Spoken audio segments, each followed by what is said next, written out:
But welcome this morning. If you're visiting with us, we're obviously glad that you're here, and we just ask that you stick around so we get to know you a little bit better. And if you obviously at this point you're stuck with me today, with Nathan and Sarah being out.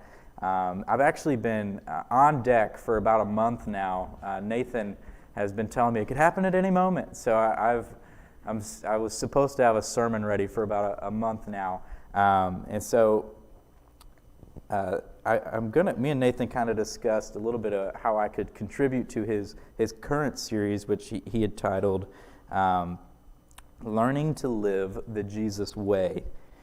And so I want to keep that discussion going, especially as we've started a new year. There's a lot to evaluate from this past year of 2024, and as we are beginning to look forward to the year 2025, the year that we're currently in.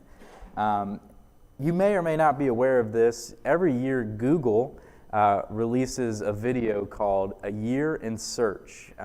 You're welcome to go watch it. Essentially, Google releases a video of all the cultural moments and worldly moments from an entire year, and they put it all together in one video, and it's just kind of a reflection type thing. Look at all the good things that happen in our world in a year, and also look at some of the tragedies and heartbreaking things that have happened in a year. And on that webpage, you can actually go look at all the past years from the last 25 years, I think. I guess they didn't make videos before the year 2000. I don't know. Google probably wasn't around. I don't know. But as we looked at the past 2024, a lot has happened in the past year. Obviously, we had our election. President Trump, we obviously almost saw him get assassinated, which was just a terrible event. We saw the Olympics in France. What a memorable Olympics! I don't know if you watched the Olympics, but watching the USA men's basketball team play, that was just a wonderful, especially because they won the gold. Just a wonderful. I don't know if anybody's sporty in here watched the Olympics, but enjoyable Olympics.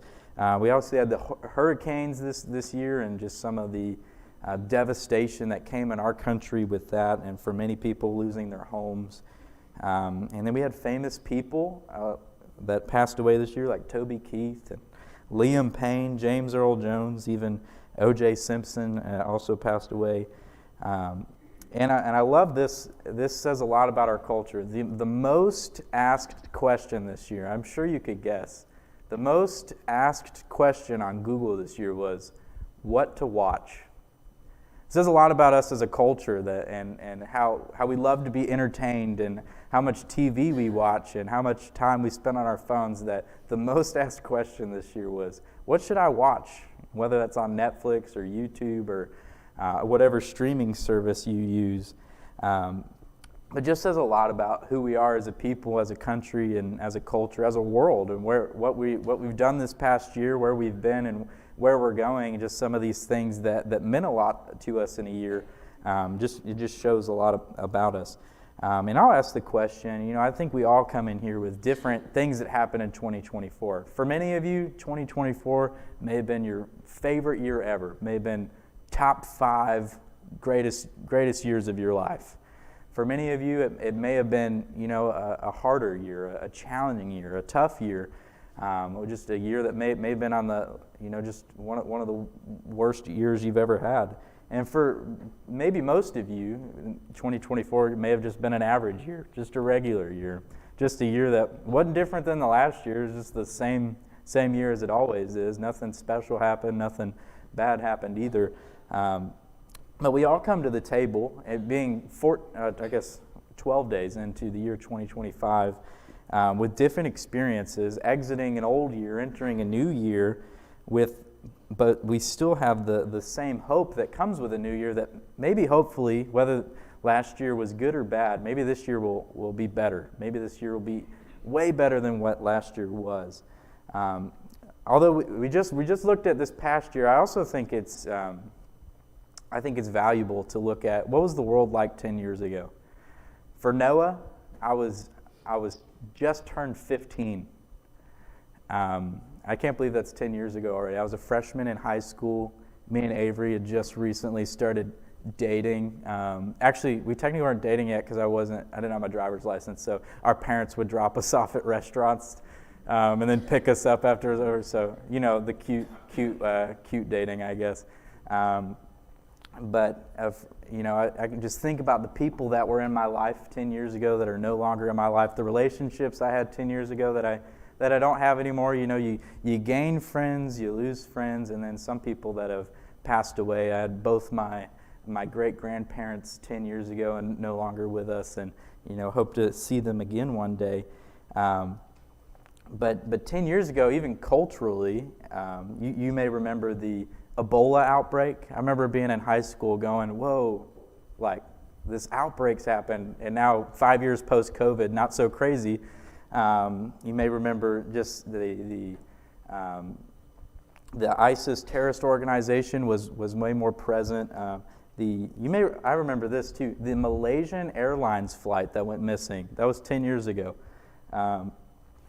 The ALS Ice Bucket Challenge. Does anybody remember that? Everybody would fill up buckets of ice cold water and then dump it on their heads to raise awareness for the ALS.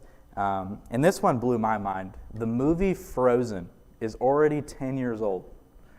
I think that's crazy. And then famous person like Robin Williams. If you grew up watching a lot of comedy movies, my parents were old school and loved to show me all the old stuff. But Robin Williams, it's already been 10 years since he's passed away. But besides just all the cultural things, the worldly things, just ask yourself the question, where were you 10 years ago? What has changed? Who was alive 10 years ago that isn't alive today, or who wasn't yet born 10 years ago that is alive today? There's a lot of things that have changed in 10 years, and a lot for us to consider, and we all have changed a lot in 10 years. And for some of you, 10 years is nothing. And some of you can remember decades and decades of stuff, and for me, like 10 years ago is like crazy, but I'm sure for some of you it's like, you're looking 30, 40 years in the past, and I can only imagine how that feels. I'm not trying to, rub in the face that you've lived a long time. I'm just trying to put myself in your shoes and empathize a little bit. But I'm reminded of a verse, Isaiah 43, verse 18. But he writes, "Forget the former things. Do not dwell on the past. See, I am doing a new thing." As we've looked back in time and are looking to this year and living the Jesus way, this passage reminds us that we can't let the pains and fears of the past interfere with our journey of pursuing Christ in the here and now and in the days to come. Even though while it's valuable to look back, God calls us to move forward with hope and purpose. So, and again, I've already mentioned this. Everybody comes in this room having had hopes and dreams at one point in time. Everybody here was young at one point in time, and look to the future with aspirations and desires for their life. Maybe that was 10 years ago. As looking at my life, being a 15-year-old 10 years ago, I had a lot of dreams for my life. I wanted to be a professional baseball player. If you would have told me 10 years ago, you're going to be preaching in the middle of Georgia, I would have said, that's crazy, And then after baseball didn't work out because it just wasn't good enough, I really didn't have the heart for baseball. I wanted to be a banker, believe that or not. So could you imagine me, Avery, working at a bank right now? I'm sorry, just a personal note.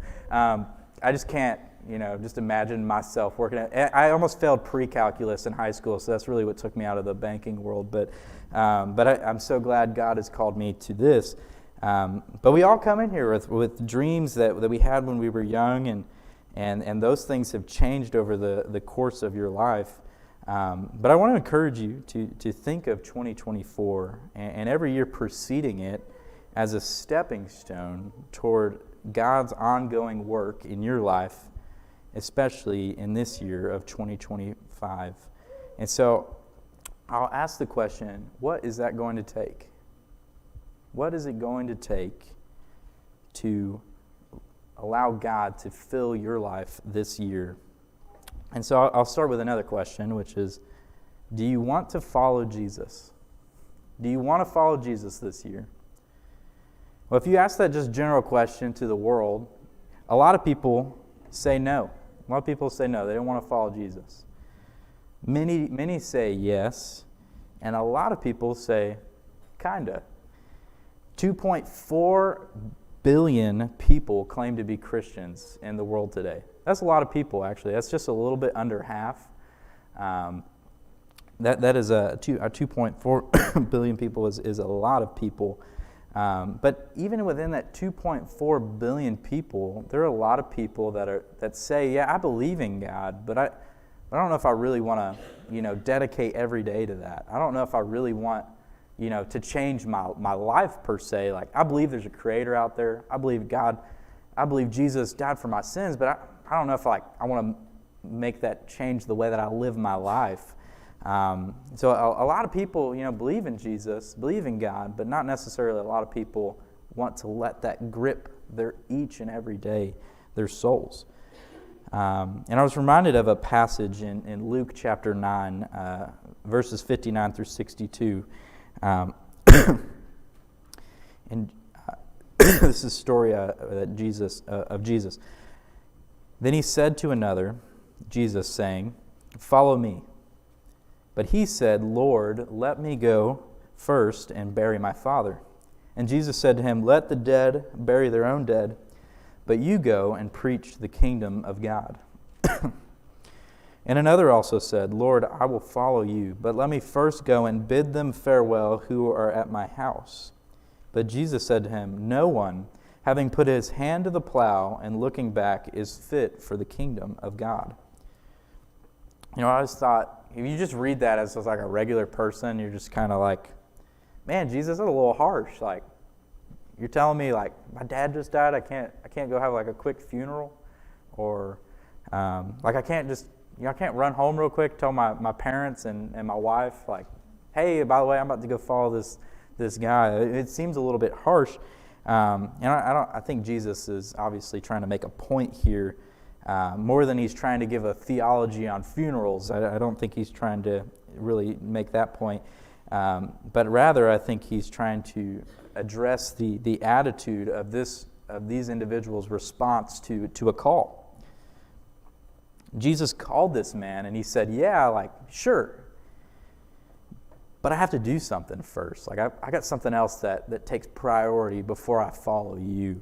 And that's what Jesus is addressing. Jesus is saying that the only thing that should come first and be most primary is me, is God, this life, this call, this way.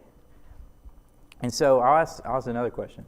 Can you imagine saying no to Jesus' invitation?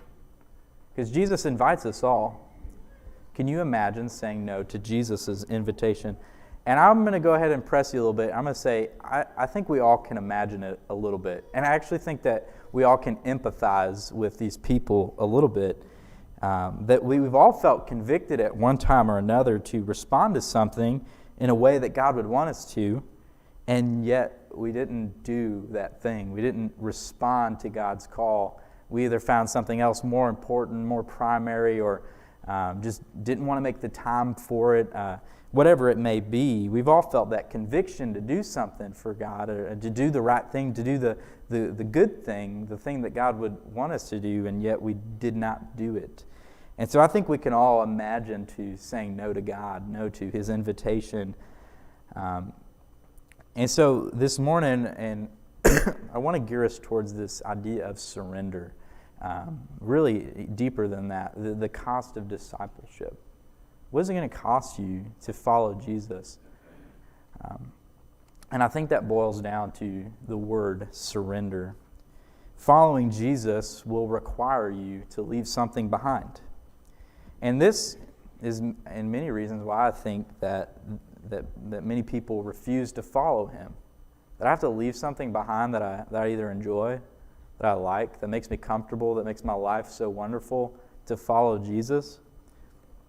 And Jesus says, "Whoever wants to be my disciple must deny themselves and take up their cross daily and follow me." And by the early Christians, this was actually taken quite literally. According to church tradition, many of the disciples were killed for their faith. And many disciples across history have been killed for their faith. That's not an exclusive thing, actually, to the first and second century Christians. This is something that's been prevalent across almost all time. But for us, especially in the Western world, in the United States, that's not been our experience with Christianity in terms of persecution. And maybe you have heard of a story before, or heard of something in your lifetime of a Christian dying for their faith. But typically in the United States, in this part of the Western world, that's just not our experience when it comes to persecution, of actually dying, physically dying for your faith. We just haven't experienced a lot. We don't see a lot about that. And I'm not saying that we need to all go out there and see to it that it happens. I don't think that's necessarily what God's trying to get us to do. But Jesus is ultimately not just talking about physical death, but he's also talking about a spiritual death to self, which is your surrender of your life, your wants, your desires, your worldliness, the sinfulness in all of us are surrendering to God. When we die to ourselves, we die to all those worldly things that are in us to surrender our life to God. It is complete and utter obedience to Him. And these two things aren't very popular. Obedience and surrender are not popular. And in fact, it's actually, we talked about this in the teen class this morning too. These things aren't popular. If we were to surrender our lives to God and obey, contrary to what the world, these things aren't popular at all. It's actually seen as weakness in most parts of the world to surrender ourselves to a being and to give up our wants and desires. A lot of people see that as weakness. In fact, it actually takes more strength to surrender your will in obedience than to just live life however you see fit. And so, I'll ask another question. What will it cost you to follow Jesus? And I'll give you the answer. It costs everything. It costs everything. And so, while it's important for us to discuss the importance or the cost of discipleship, I think it's also important for us to evaluate what is the cost of non-discipleship. What is the cost of non-discipleship? To think about what it is like to not follow Jesus. The answer is still everything. And I would say everything and then some. God's asking for everything, every bit of your life. But if you don't follow Him, the cost is still everything. Yeah, you might have a few good things in this life, but it will cost a life with God and an eternal relationship with Him. It will cost freedom from sin and bondage. It will cost forgiveness if we do not follow Him. And Jesus says, whoever wants to save their life will lose it, but whoever loses their life for me and for the gospel will save it. And so I think it's important for us to evaluate what are the kinds of things that you are trying to protect, that you're trying to guard, that you are trying to control in your life. And are you protecting those things for your happiness, your peace? In many circumstances, when we protect our own lives, in whatever way that we do, we are almost never at peace or really even happy at all. We might experience peace and happy for a time when we do all these things for ourselves, but it's definitely not lasting, and it's definitely not fulfilling and satisfactory. We may feel comfort, but we definitely don't feel fulfilled. And so there are a lot of things that hinder us, and I think for many people, when we're considering what's it going to take to surrender, to follow Jesus, the cost of discipleship, the cost of non-discipleship, I think for many people what hinders their choice is adversity. Adversity. And so I have 6 kind of takeaways with this idea of adversity. Adversity, first, we have to understand that adversity is a shared human experience. It's easy to fall into this mindset that living for God should shield us from hardship. However, Jesus Himself reminds his disciples that in this world, right, in John 16, he says, in this world you will have trouble, but take heart, I have overcome the world. I think for a lot of people, whether inside or outside the faith, there's just this understanding that life's going to be hard no matter what. Why should I follow God if when I follow God, life is still going to be just as hard? And so that's kind of what we're addressing right now. So whether we choose to live for ourselves or for God, life will present trials, relational conflicts, health struggles, financial difficulties, emotional valleys, and the difference lies in how we respond to those things and what we choose to fill our life with to sustain us. Second, I think we need to watch out for the illusion of control. I've actually preached about that before, but this concept of control, that choosing to live for ourselves, and often stems from the belief that if we hold the reins, we can steer away from adversity. But this is an illusion. As Proverbs 16:9 reminds us, the heart of man plans his way, but the Lord establishes his steps. We need to acknowledge our limited control, and that's a humbling thing. It's a humbling thing to realize that I just can't do this by myself, that as much as I try, that I'm not the one who can control it all, that God ultimately is. And that invites us to trust Him, who is ultimately the authority over all circumstances. Third, we must have a faith amid uncertainty. Faith calls us to go out of our perceived control and surrender to God's sovereignty. That doesn't mean passivity. It means actively choosing to trust God's wisdom and timing, even when we can't see the outcome. You know, I think of the story of Job as a profound example of adversity, that though he lost everything, Job declared, in Job 13, he declares, though he slay me, yet I will hope in him. Job's story reminds us that God's purposes are often beyond our understanding, but always for our ultimate good. And fourth, we need to remember God's promises in adversity. That while adversity is inevitable, God's promises to walk with us through it. Psalms 23:4 assures us, even though I walk through the valley of the shadow of death, I will fear no evil, for you are with me. Your rod and your staff, they comfort me. That faith doesn't remove the valley, but transforms it, providing strength, hope, and peace that surpass all understanding. And fifth, I think in the midst of adversity, we can remember that we have a source of hope. Living for ourselves may seem appealing, but it allows us to set our expectations. However, the hope found in God transcends fleeting, self-made assurances. Romans 8:28 reminds us, and we know that in all things God works for the good of those who love Him, who have been called according to His purposes. This truth does not guarantee an easy life, but reassures us that God is always at work, even in our darkest moments. I know I just kind of spouted off a lot of information there. I think that lastly, the important thing with adversity and really surrendering to God in the midst of adversity is that ultimately we have a choice.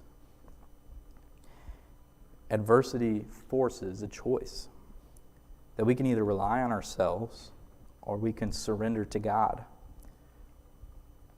Surrender may feel risky. You know, we were talking about the stock exchange this morning in the teen class, because two of the teens are in economics and they're in this stock game. But I don't know if any of you invest in the stock, but for me that's scary. I've never been a risk taker. I'm not somebody who likes to gamble, or I've never gambled, but that's just besides the point. But I'm just not that stock is gambling. I know some of you probably do that, but for me it's just like, I feel like I'm the type of person, if I put $1 in, I'm going to somehow lose $1,000. So it's just not, I just don't mess with it. And maybe I should, I don't know. But it's just not me. But surrender in the same way can feel risky. It may feel like if we surrender, we might have a lot to lose in that. But I think at the end of the day, what is gained is far more greater than what is lost. And that is your freedom. Your freedom from from sin, from bondage, from pain and suffering eternally. We're still going to have pain and suffering in this life, but the pain of and bondage of sin are taken away by Jesus. Faith involves trusting that God sees the bigger picture, even when we cannot. It's not about controlling the outcomes, but about resting in the assurance that God's plans are for our welfare, not for our harm. So adversity is not just some obstacle to faith, but an opportunity to deepen it. When we place our hope in God, we exchange the instability of our limited control for the steadfastness of His promises. The storms of life may rage, but faith anchors us in the knowledge that God is both present in the storm and sovereign over it. And so I'll return to the 2024 question of the year, what to watch. And as you look to 2025, what are you going to be watching out for this year? Instead of looking for temporary distractions, I encourage you to watch out for God, for Jesus, for opportunities to serve, to love, to surrender, to give up the control that you just don't want to give up right now. And to truly ask yourself as you leave this room, what are you searching for? What are you looking for this year? And I hope the answer is a deeper relationship with God. God has made all things new, and we can rejoice and surrender to that truth. And so if you have any needs at this time, if you need prayer, if you need baptism, if you just need someone to talk to, I just ask that you come forward or find someone after the service is over. But please stand as Darren leads us in the next song.